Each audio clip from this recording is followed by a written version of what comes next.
The train whistle blew one last time as Clara Morrison stepped onto the wooden platform of Willowbrook Station. Her hands shook as she gripped her old carpet bag, the same one her grandmother had carried when she first came to America. Inside were all her worldly possessions, 2 dresses, a prayer book, some family photographs, and the bundle of letters that had changed her life forever. Clara had never been this far from Boston. At 22, she had spent her entire life in the same cramped apartment above her father's failed shoe shop. The smell of leather and the sound of hammering had been her daily companions until the day her father closed the business for good. That was when the letters from Thomas Hartwell started to feel like a lifeline instead of just a curiosity.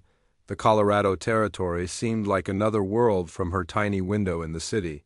Here, the sky stretched endlessly above rolling hills, dotted with pine trees. The air smelled clean and sharp, nothing like the smoky, crowded streets she knew. Even the people looked different, weathered by sun and wind, wearing clothes built for hard work rather than Sunday church. As the train pulled away, leaving a cloud of steam and the echo of steel wheels on tracks, Clara felt truly alone for the first time in her life. The other passengers had been picked up by family or friends, their reunions full of laughter and warm embraces. She stood there in her best blue dress, the one she had saved for months to buy, waiting for a man she had never seen. Thomas Hartwell had written such beautiful letters. His words painted pictures of a prosperous merchant who owned the finest general store in town. He described evening walks through tree-lined streets, Sunday picnics by a crystal-clear river, and a comfortable home with a garden where she could grow whatever she pleased. His handwriting was elegant, his words carefully chosen. He had promised her a life of dignity and comfort, far from the poverty that had driven her family to desperation. Clara pulled out his most recent letter, the paper soft from being read so many times. "My dearest Clara," it began, "I shall be waiting at the station with my finest carriage, wearing my black Sunday hat and carrying a bouquet of the wildflowers that grow so abundantly in our beautiful valley. You shall know me by my smile, for I shall be unable to contain my joy at finally meeting the woman whose letters have brought such light to my days." The station platform was almost empty now. A few chickens pecked at scattered grain near the freight cars, and an old dog slept in the shade of the station house. Clara walked to the edge of the platform, shading her eyes with her hand as she looked down the dusty main street. A few horses stood tied to hitching posts, their tails swishing at flies. A woman in a faded dress swept the steps of what looked like a boarding house. 2 men sat on wooden chairs outside a building with "Saloon" painted in rough letters above the door, but no carriage. No man in a black hat.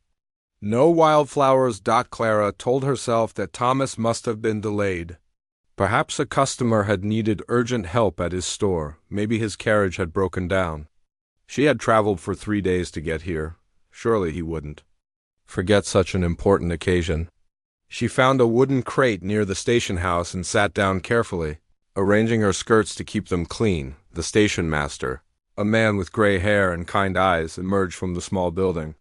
His name was Joe Mackenzie, according to the sign on his door. He moved slowly as if his bones ached, but his expression was gentle. "Miss, you look like you're waiting for someone," he said, his voice carrying a slight accent that reminded Clara of her Irish neighbors back home. Clara felt her cheeks grow warm. "Yes, sir, I'm waiting for Thomas Hartwell. He owns the general store here. We're to be married." Joe's expression changed in a way that made Clara's stomach tighten. It was the same look she had seen on her father's face when he had to tell customers that their shoes wouldn't be ready on time. The look of someone who had to deliver bad news. "Thomas Hartwell, you say?" Joe rubbed his chin thoughtfully. "Miss?" "I think there might be some confusion. Let me check some things and ask around town. You just rest here, and I'll see what I can find out." Clara wanted to ask what he meant by confusion, but Joe had already turned away, walking toward the main street with purpose. She watched him stop to talk to the woman sweeping the boarding house steps, then cross to speak with the men at the saloon. Even from a distance, Clara could see them shaking their heads. The afternoon sun beat down on the platform, and Clara opened her small parasol to create some shade. She had imagined this moment so many times during the long train journey. In her mind, Thomas would be handsome and well-dressed, with the confident bearing of a successful businessman. He would take her hand gently and help her into his carriage, perhaps commenting on her dress or asking about her journey. They would ride through the town while he pointed out important buildings and introduced her to neighbors who would become her new friends. Instead, she sat alone on a crate, watching the shadows grow longer and feeling a cold knot of worry growing in her chest. A group of children ran past, chasing a rolling hoop with a stick. Their laughter echoed off the buildings, and Clara remembered her own childhood games in the narrow alley behind her father's shop. Those days seemed like a lifetime ago now. Everything had changed so quickly after her father's business failed. Her mother had taken in washing to pay for food, and Clara had sewn buttons onto factory-made shirts for pennies apiece. When Thomas's first letter arrived, responding to her advertisement in the matrimonial newspaper, it had felt like a miracle. Seeking correspondence with a gentleman of good character for the purpose of matrimony, her advertisement had read. Young lady, age 22, of good moral standing, skilled in household arts, desires to relocate to the Western Territories for a fresh start in life. Thomas had been one of only 3 responses, but his letters had been by far the most impressive.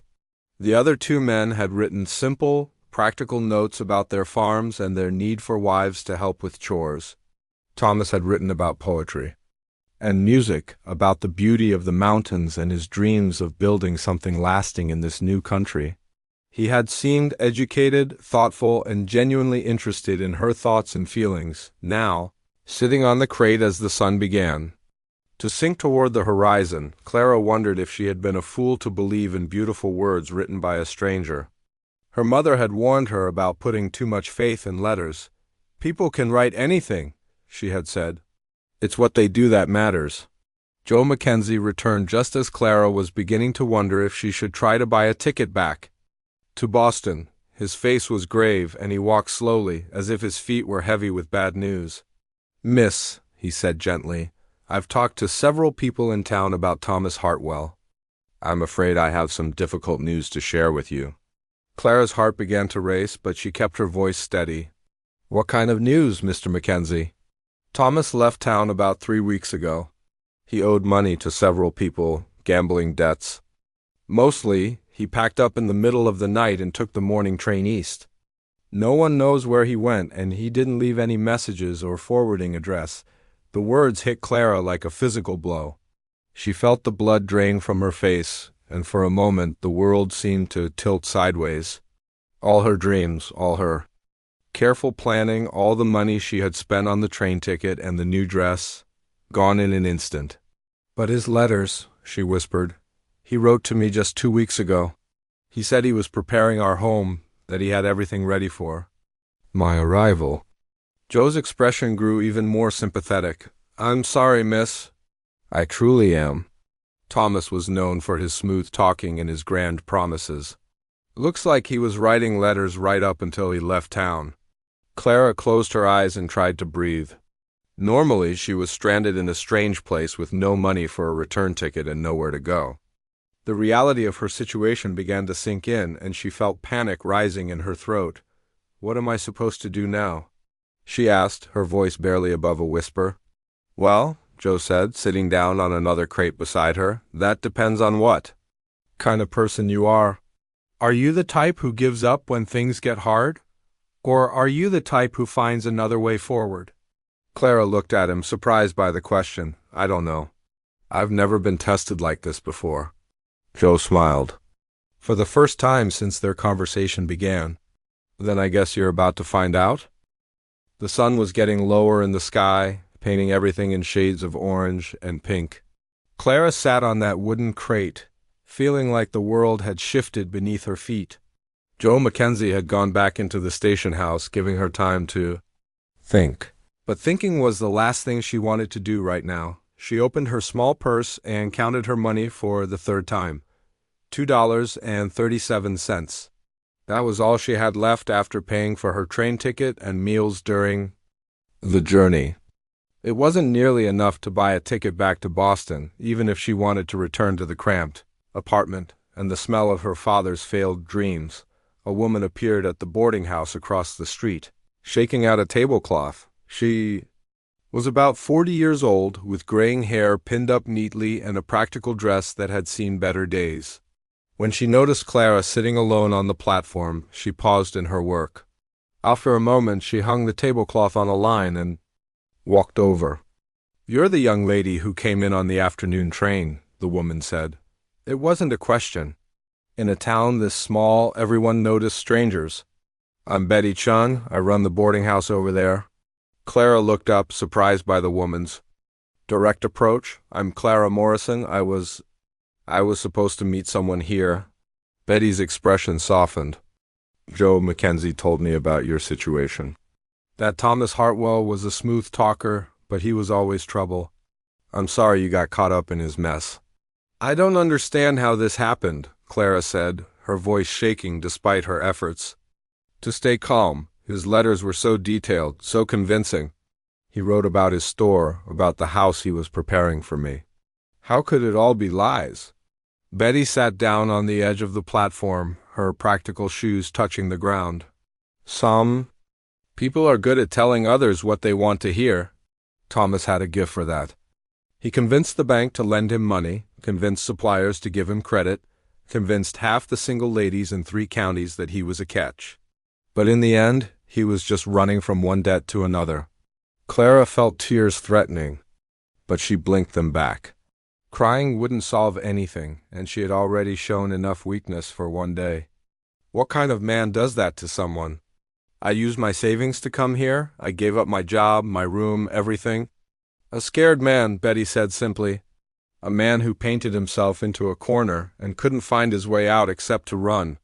"That doesn't make it right, but it makes it understandable." As they talked, other people began to notice Clara. A man with a sheriff's badge walked by and tipped his hat politely. 2 elderly women stopped their conversation to stare, whispering behind their hands. Clara felt like a curiosity, a piece of gossip that would be shared over dinner tables throughout the town. "People are staring," Clara said quietly. "Of course they are," Betty replied. "Nothing this interesting has happened in Willowbrook for months. Don't take it personally. Most folks here are good people, just curious." Joe Mackenzie emerged from the station house carrying a cup of coffee and a thick slice of bread with butter. "Thought you might be hungry," he said, offering them to Clara. "You've had a long day." Clara accepted the food gratefully. She hadn't eaten since morning, and the coffee was hot and strong. "Thank you. You're very kind." "It's what neighbors do," Joe said. "Now, we need to talk about practical matters. You can't sit on this crate all night, and you can't afford a train ticket home, so what are your options?"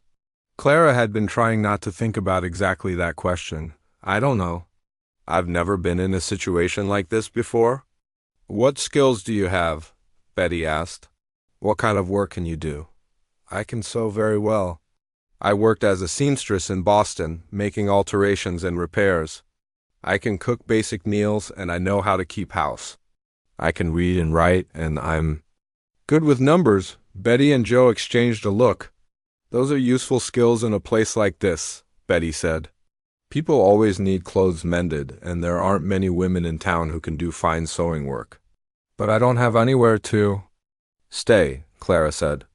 "I don't have money for a room, and I don't know anyone here." "You know us now," Joe said matter-of-factly. "And in a town this size, that's a start." As the evening grew darker, more people began to appear on the street.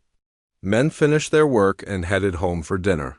A few stopped to talk with Joe, and Clara could see them glancing in her direction. She felt exposed, like an animal in a zoo. A young woman about Clara's age approached the station. She was pretty, with blonde hair and a dress that was much fancier than anything Clara had seen since arriving. She walked with confidence, like someone who had never doubted her place in the world. "Joe," the woman said, "I heard there was some excitement at the station today. Is this the mail-order bride who got stood up?" Clara's cheeks burned with embarrassment. The woman's tone wasn't mean, exactly, but it wasn't kind either. It was the tone of someone discussing an interesting bit of news rather than a person's misfortune. "This is Clara Morrison," Joe said firmly. "She's had a difficult day, and she could use some kindness rather than curiosity." The blonde woman had the grace to look slightly ashamed. "I'm sorry, I didn't mean to be rude. I'm Lucy Patterson. My father owns the bank here." Clara nodded politely but didn't trust herself to speak. She was tired of being the center of attention, tired of being pitied and stared at. "Lucy," Betty said pointedly, "if you're not here on business, maybe you could let Clara have some peace." Lucy got the hint and moved on, but Clara could see her looking back as she walked away. By tomorrow, everyone in town would know her story. The thought made her feel sick. "Don't mind Lucy," Betty said after the young woman was out of earshot. "She's not mean-spirited, just thoughtless. She's never had to worry about money or being alone."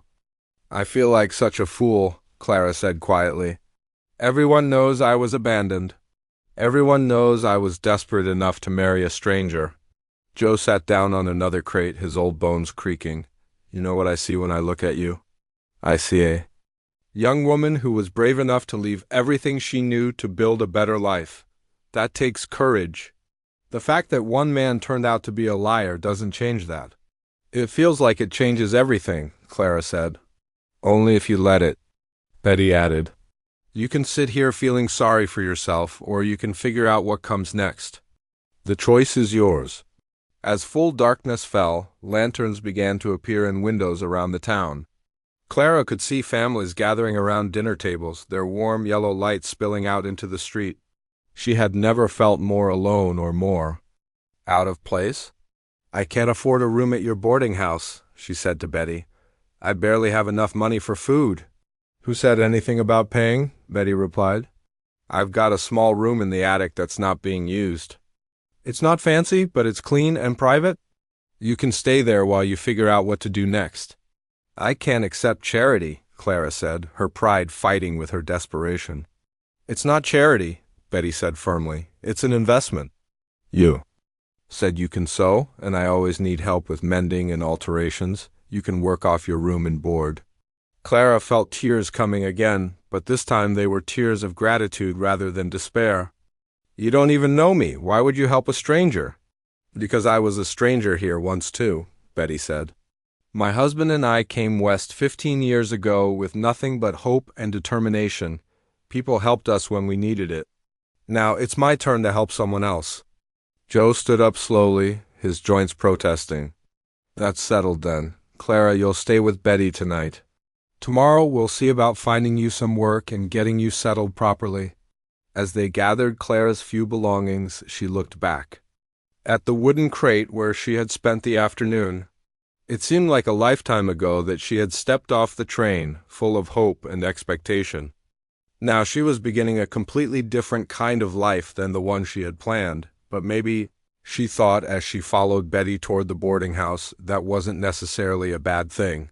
Maybe sometimes the plans that fall apart make room for something better than you ever imagined. The boarding house was warm and welcoming, with the smell of baking bread and the sound of quiet conversation. For the first time since arriving in Willowbrook, Clara felt like she might be able to breathe again. Tomorrow would bring new challenges, but tonight she had a roof over her head and the kindness of strangers who were beginning to feel like friends. It wasn't the life she had planned, but it was a start. 3 days had passed since Clara arrived in Willowbrook, and she had settled into a routine at Betty's boarding house. Each morning she helped prepare breakfast for the other guests, then spent her days mending clothes and doing alterations. The work kept her hands busy, but her mind often wandered to the uncertain future ahead of her. The small attic room Betty had given her was simple but clean, with a narrow bed, a washstand, and a window that looked out over the main street. Clara had arranged her few belongings carefully, trying to make the space feel like home. But late at night, when the boarding house was quiet, she sometimes wondered if she would ever truly belong anywhere again. On Thursday afternoon, Clara was sitting on the front porch of the boarding house, working on a torn shirt that belonged to one of the railroad workers. The sun was warm on her face, and she was beginning to feel almost peaceful when she heard the sound of hoofbeats approaching. A man rode into town on a big brown horse, both rider and animal covered in dust from the trail. Clara looked up from her sewing, curious about the newcomer. He was tall and lean, with dark hair that needed cutting and clothes that had seen hard use. But there was something about the way he sat his horse that caught her attention. Confident, but not cocky. Alert, but relaxed. The man dismounted in front of the general store and tied his horse to the hitching post. Clara could see that he moved with the easy grace of someone who spent most of his time outdoors. When he pushed his hat back, she caught a glimpse of a weathered face with kind eyes. Joe Mackenzie appeared from the direction of the train station, walking over to greet the newcomer. Clara couldn't hear their conversation, but she saw Joe gesture toward the boarding house, and both men looked in her direction. The stranger's expression grew serious as Joe continued talking. After a few minutes, the two men walked toward the boarding house together. Clara felt her cheeks grow warm, knowing they were probably discussing her situation. By now, everyone in town knew the story of the abandoned mail-order bride. "Clara," Joe called out as they approached, "I'd like you to meet Jack Sullivan. He owns the Broken Creek Ranch about 10 miles north of town." Jack Sullivan removed his hat politely, revealing hair that was indeed too long and eyes that were the color of warm chocolate. "Miss Morrison," he said, his voice deep and quiet, "I'm sorry to hear about your troubles." Clara set down her sewing, unsure how to respond. She had grown tired of people's pity, but something in Jack's manner was different. He didn't look at her like she was a curiosity or a victim. He looked at her like she was simply a person who had encountered a problem. "Thank you," she said simply. "That's kind of you to say." Jack glanced at Joe, who nodded encouragingly. "Miss Morrison, Joe has been telling me about your situation. I understand you're looking for work and a place to stay." "I have a place to stay," Clara said quickly, not wanting to seem like she was begging for help. "Betty has been very generous, and I have work doing sewing and mending." "That's good," Jack said. "But I wonder if you might be interested in something more permanent. My ranch needs help with cooking and household tasks. The work would be steady, and you'd have your own quarters, a small cabin that's clean and private." Clara stared at him, surprised by the unexpected offer.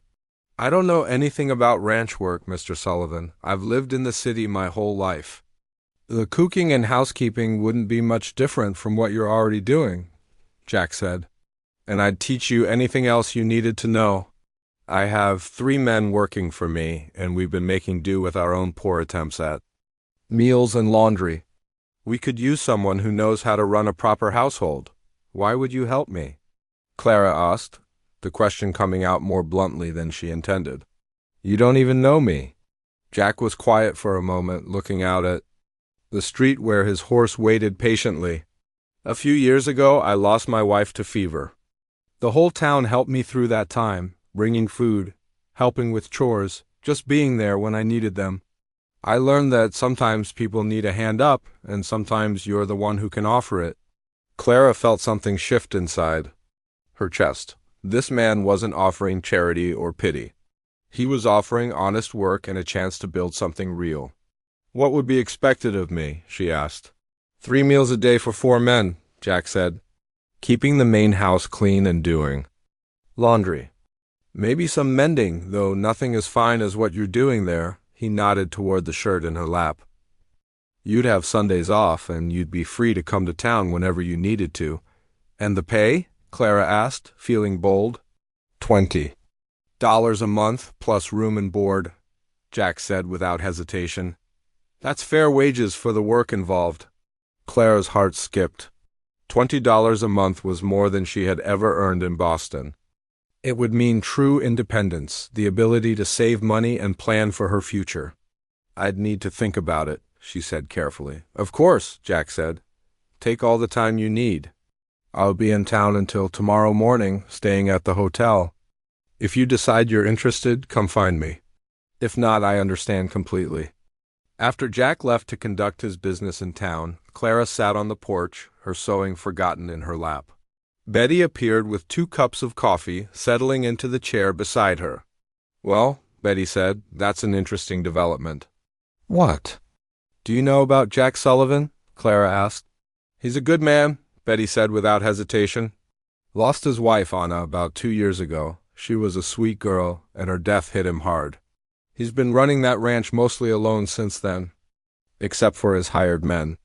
Is he ... Clara hesitated, then decided to ask the question directly. Is he looking for a wife? Betty considered this. I don't think so. Jack loved Anna deeply, and I don't think he's ready to think about marriage again. If he was looking for a wife, he would have asked you to marry him, not offered you a job. So this is really just about work? I believe so, Betty said. Jack's an honest man. If he says he needs help with his household, then that's what he needs. And Clara, it's a good opportunity.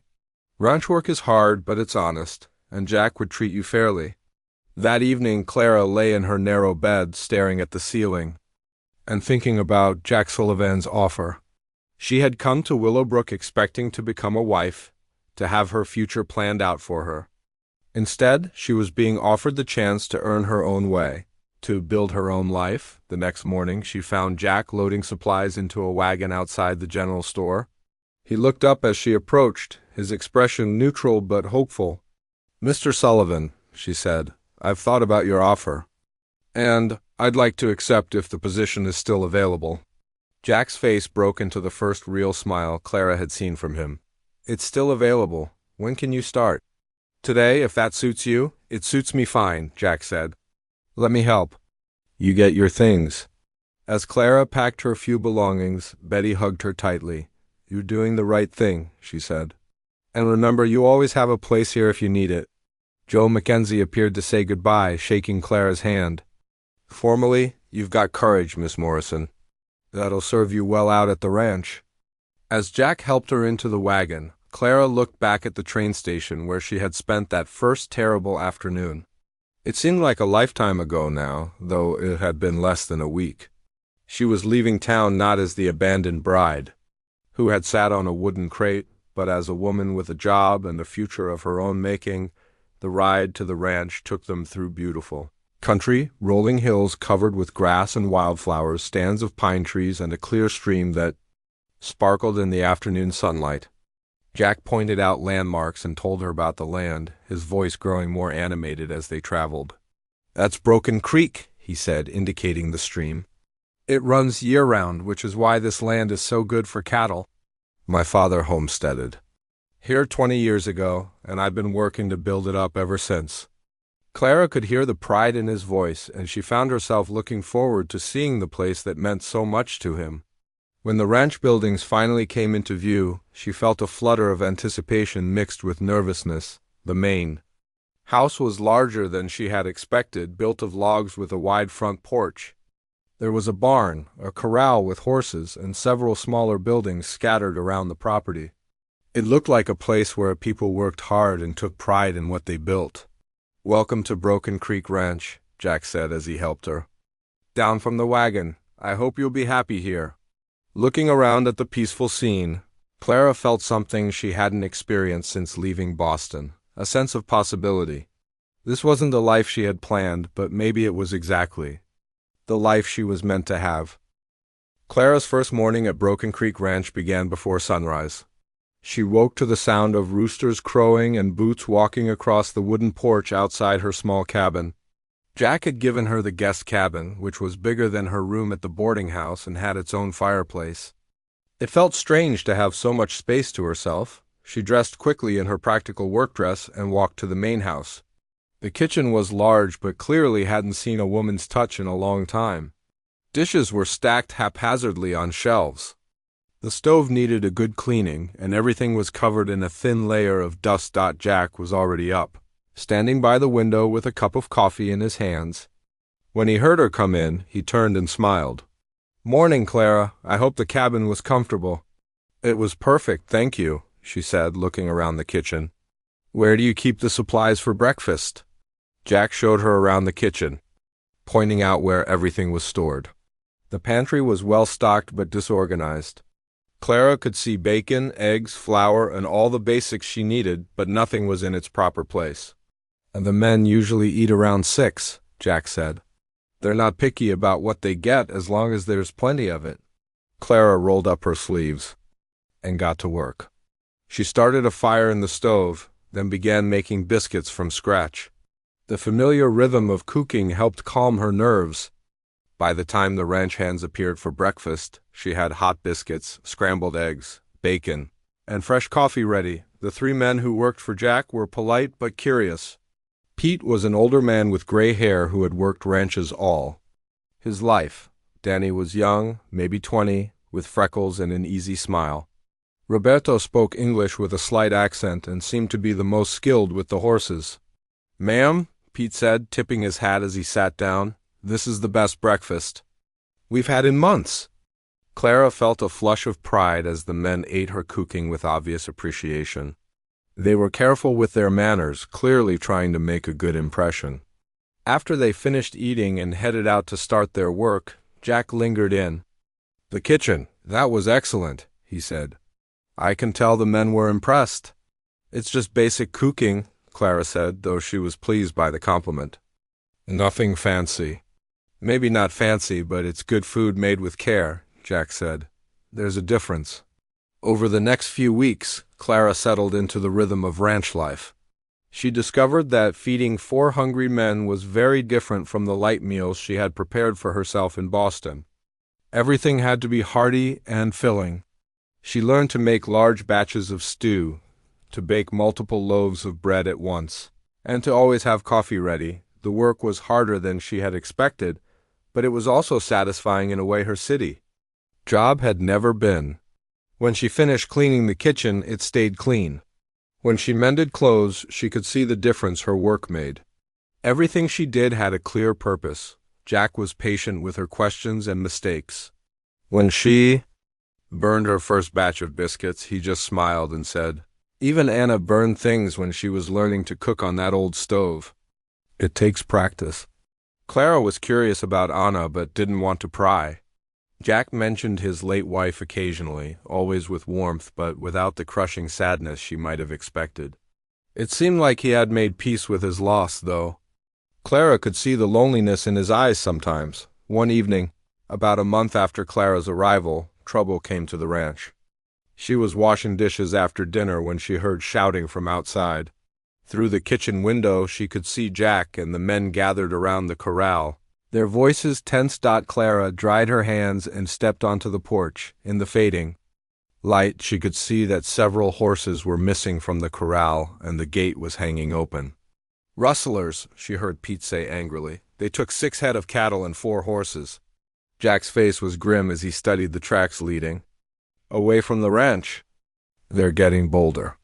"This is the 3rd ranch hit this month. What do we do?" Danny asked. "We track them," Jack said simply. "Roberto, you and Pete get the rifles. Danny, saddle the horses. We're losing daylight, but we might be able to follow their trail for a few miles." Clara watched as the men prepared to leave, feeling useless and worried. This was a side of ranch life she hadn't considered, the danger that could come with living so far from town.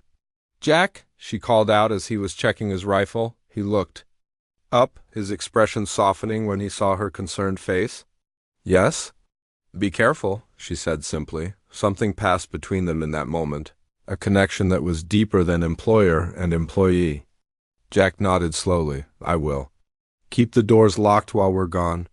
After the men rode off into the gathering darkness, Clara found herself alone at the ranch for the first time. Every sound seemed louder, the wind in the trees, the creaking of the house, the distant howl of a coyote. She checked the locks on both the main house and her cabin, then sat by the kitchen window with a lamp turned low, watching for any sign of the men's return. It was nearly midnight when she heard hoofbeats approaching. Clara's heart raced until she recognized Jack's voice calling out to the horses. She hurried to the porch as the 4 men dismounted, looking tired but unharmed. "Did you find them?" she asked. Jack shook his head. "Lost the trail at the river." They knew what they were doing. He looked exhausted, his clothes covered in dust. "I kept some stew warm," Clara said, "and there's fresh coffee." The men ate gratefully, sharing the details of their unsuccessful chase. The rustlers had been smart. covering their tracks and choosing a route that made following them nearly impossible. "They'll be back," Pete said grimly. "Men like that don't stop until they're caught or killed." "Then we'll be ready for them," Jack said, his voice steady but determined. As the weeks passed, Clara noticed changes in herself that surprised her. Her hands, once soft from city living, became stronger from kneading bread and scrubbing floors. Her back grew accustomed to the long days of work.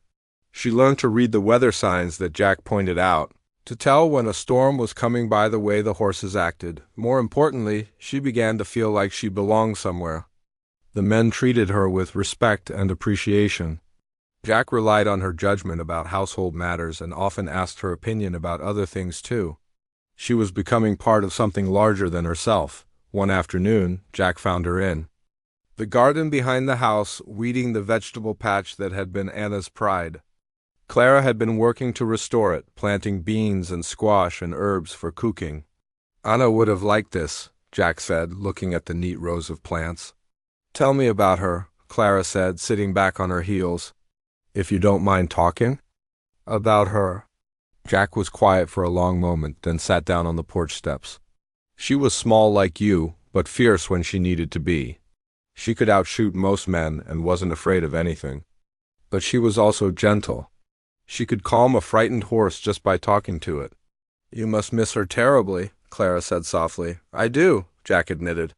"But the sharp edge of it has worn away. Now I remember the good times more than the sadness." Clara understood what he meant. Her own grief for the life she had planned was fading, replaced by appreciation for the life she was actually living. One evening, as she was hanging laundry on the line behind her cabin, Clara heard riders approaching. Fast, her heart jumped, thinking of the rustlers who had been plaguing the area. But when she looked toward the main house, she saw Jack and the men mounting their horses, grabbing rifles. Without thinking, Clara ran to the main house. Jack was on the porch, loading his rifle with quick, efficient movements. "What's happening?" she asked.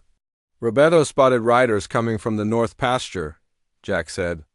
"Could be nothing, but we're not taking chances."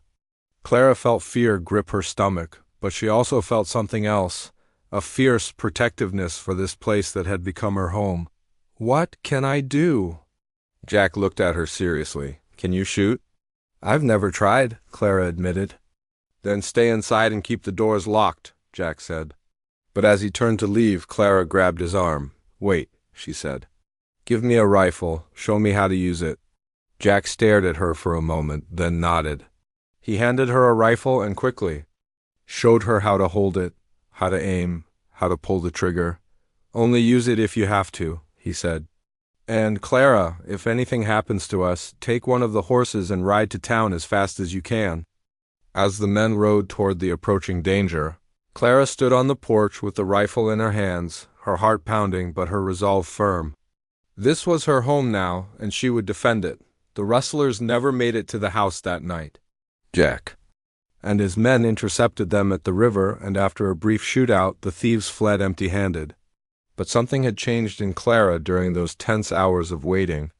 She had discovered a strength in herself that she never knew existed. When Jack returned, dusty and tired but victorious, he found Clara still standing guard on the porch.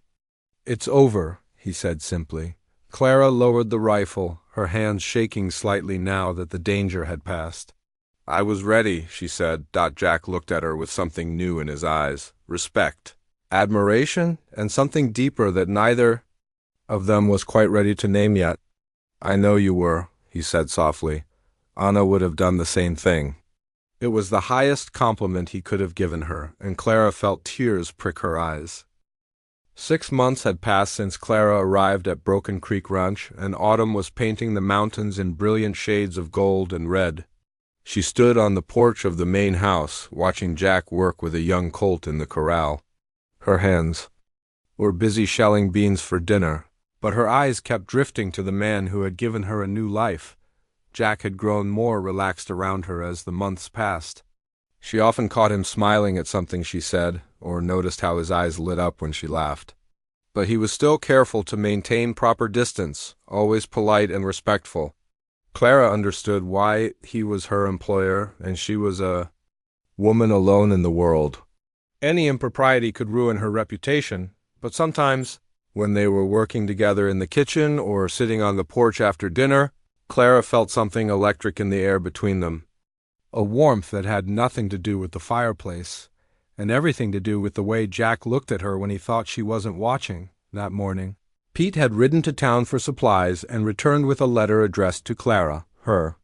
Heart had jumped when she saw the familiar handwriting. It was from Thomas Hartwell. The man who had abandoned her at the train station was finally writing to her again. Clara had taken the letter to her cabin and read it twice, her emotions shifting from anger to disgust to something like pity. Thomas wrote from California, full of apologies and excuses. He claimed that gambling debts had forced him to flee Willowbrook, that he had always meant to send for her once he got settled. He begged her forgiveness and asked her to join him in San Francisco, where he claimed to have found success in the gold trade. The letter was full of the same flowery language that had once impressed her, but now the words seemed empty and false. Thomas painted grand pictures of the life they could have together, promising wealth and luxury and adventure. But Clara noticed that he never once asked about her well-being or whether she had found a way to survive after he abandoned her. She carried the letter with her all day, unsure what to do with it. Finally, as evening approached and the men finished their work, Clara made her decision. She walked to the main house and found Jack in the kitchen, washing up for dinner. "Jack," she said, "could I talk to you about something?" He looked up, concern immediately crossing his face. "Of course. Is everything all right?" Clara pulled the letter from her apron pocket. "I received this today. It's from Thomas Hartwell." Jack's expression darkened at the name. He dried his hands slowly, his jaw tightening. "What does he want?" "He wants me to come to California," Clara said simply. "He says he's sorry for what happened and he wants to make it right." The silence that followed seemed to stretch forever. Jack stared at the letter in her hands, and Clara could see a dozen emotions flickering across his face: anger, hurt, resignation. "I see," he said finally, his voice carefully neutral. "And what do you want to do?" Clara looked at him, this good man who had given her work and shelter and treated her with more respect than Thomas ever had. "I want to burn it," she said. Jack blinked, clearly surprised by her answer. "Burn it?" Without another word, Clara walked to the fireplace and tossed the letter into the flames. The paper caught immediately, curling and blackening as Thomas's empty promises turned to ash. "Why?" Jack asked, moving to stand beside her as they watched the letter burn. "Because I finally understand the difference between pretty words and real actions," Clara said. "Thomas wrote beautiful letters, but when it mattered, he ran away. You've never written me poetry or made grand speeches, but you've shown me kindness every single day. You've given me honest work, treated me fairly, and made me feel like I belong somewhere."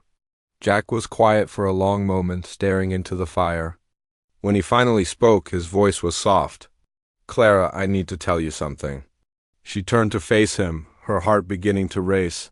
"When I offered you this job," Jack continued, "I told myself it was just about needing help around the house. And that was true, at first. But somewhere along the way, it became about more than that." "What do you mean?" Clara asked, though she thought she knew. Jack ran a hand through his hair, looking nervous for the first time since she'd known him. "I mean that I look forward to seeing you every morning. I mean that your laugh is the best sound I hear all day. I mean that when those rustlers threatened the ranch, my biggest fear wasn't losing the cattle. It was the thought that something might happen to you."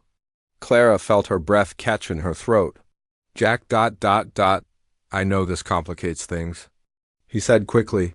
"I know I'm your employer, and you might feel pressured to say yes even if you don't want to.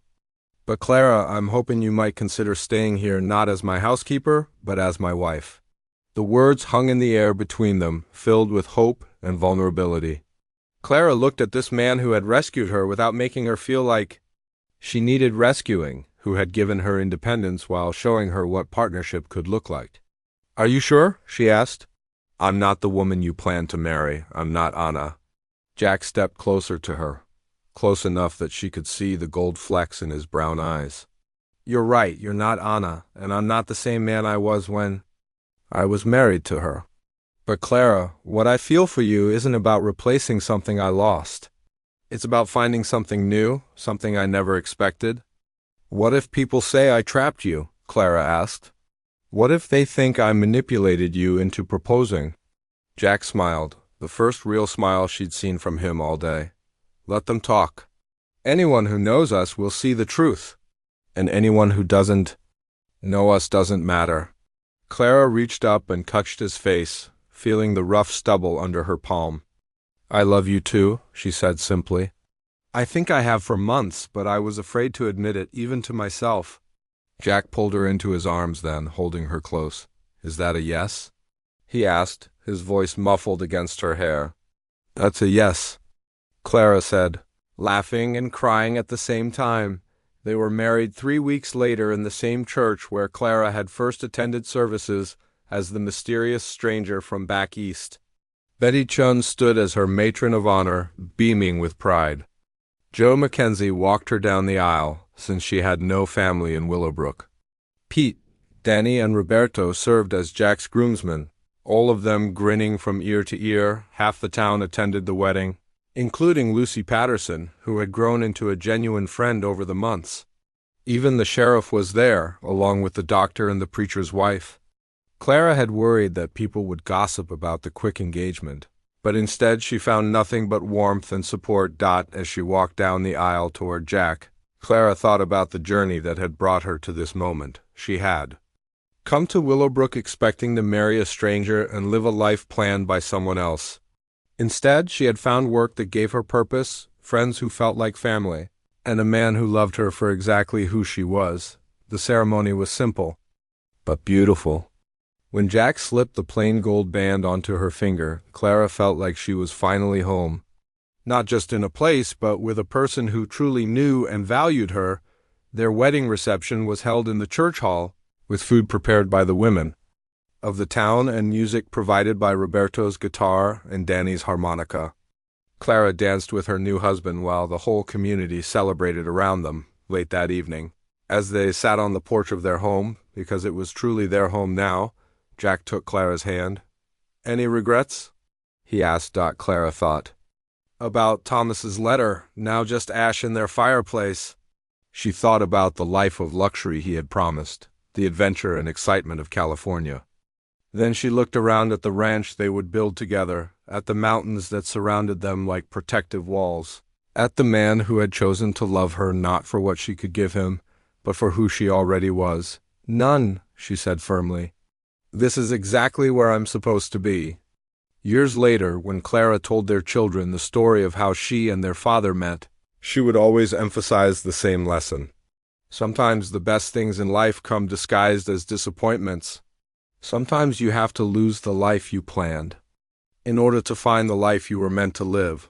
And sometimes the greatest love stories begin not with passion and promises, but with simple kindness and honest work, growing slowly into something stronger and deeper than any fantasy could ever be. Clara never forgot the frightened young woman who had sat on a wooden crate at the train station, waiting for a man who never came. But she was grateful for that woman's courage, because without her willingness to take a chance on the unknown, Clara would never have found her way to Jack, to Broken Creek Ranch, and to the life that had been waiting for her all along. The abandoned, mail-order bride had found something infinitely better than what she had lost. She had found herself, and in doing so, she had found a love that would last a lifetime.